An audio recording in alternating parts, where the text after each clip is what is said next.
Radical reduction for my non-binary patients. This is a model of my typical G-cup chest. This is the G-cup from roughly here to there. From there to there is an A-cup. How do we do it? A chest is up here. I'll draw a line that says that's what we want to save. And everything else will actually cut across it. And off goes the G. And then we'll do a couple of little surgical maneuvers to make the A chest look like an A cup. And then, remember the G cup still has the nipple. We'll resize it, make it smaller, and then graft it right back to the A cup. What do we have? A cup, and the G cup is gone. Voila. Luna's word of the day.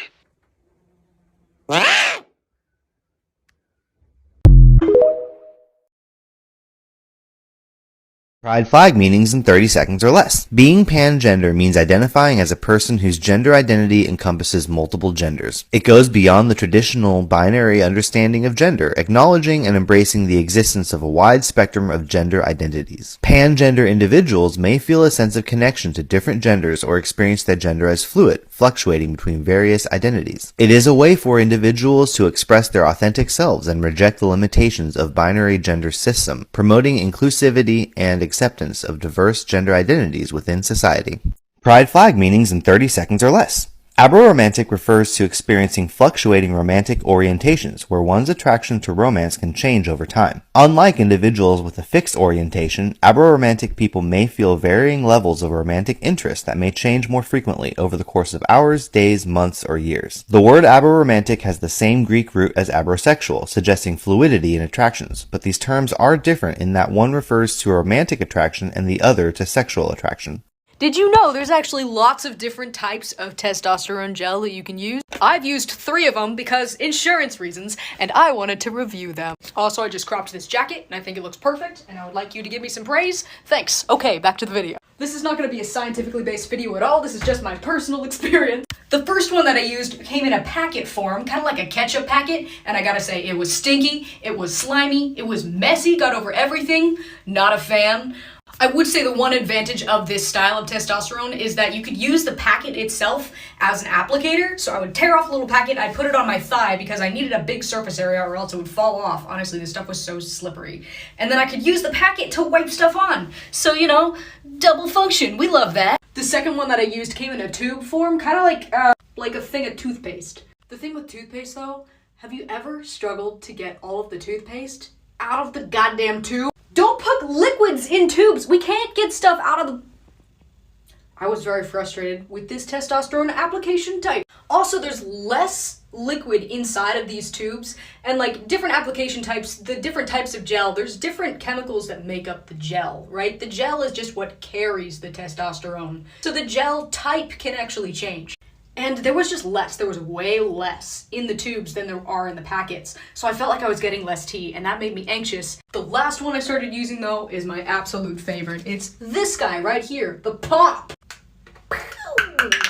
That was not as dramatic as I planned on it being. This one, minimal stinkiness unless you push your face right up next to where you're putting it on. The gel type is very, what's the word I'm looking for? It's not very highly viscous. Its viscosity is low. I used to be a science major, I promise. It doesn't slide around, it's nice, it works really well. The one thing I will say is once you start getting near the bottom, it's hard to tell, like, if it's really totally out. Like, if you cut it open, maybe there might be some more in, but then you wouldn't be getting the right application amount, so you wouldn't want to do that. Overall though, Pump is the favorite, it's the cleanest, it's the least stinky, and it's just easy to put on. Oh, and it dries the fastest. Those other two took like an hour to dry. I just wouldn't let it dry. I would just go to bed with it wet, and then it would stick to my sheets, which is disgusting. Don't do that. Okay, thanks, love you, bye!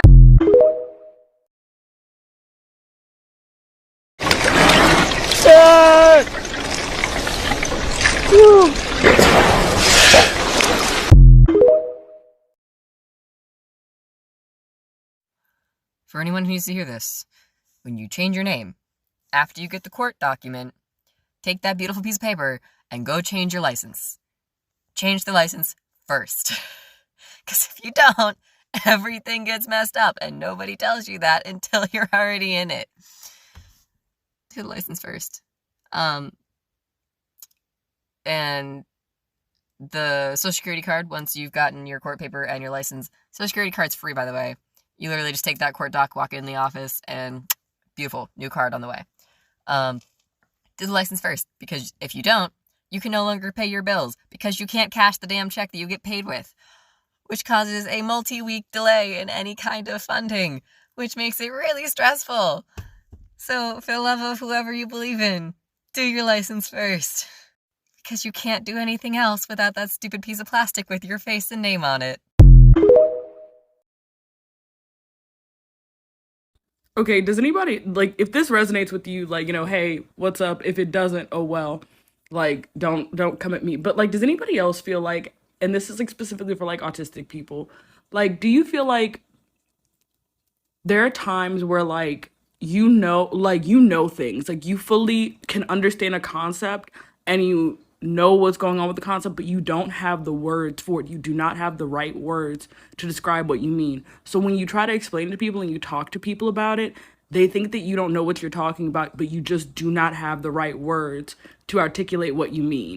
My best example of this on like a smaller level, I guess, would be me understanding piano music theory and key signatures at 11 years old, realizing that like do re mi sounds the same with different keys, having no words for it, but then getting to college theory 10 plus years later and being like, oh, that's what that's called.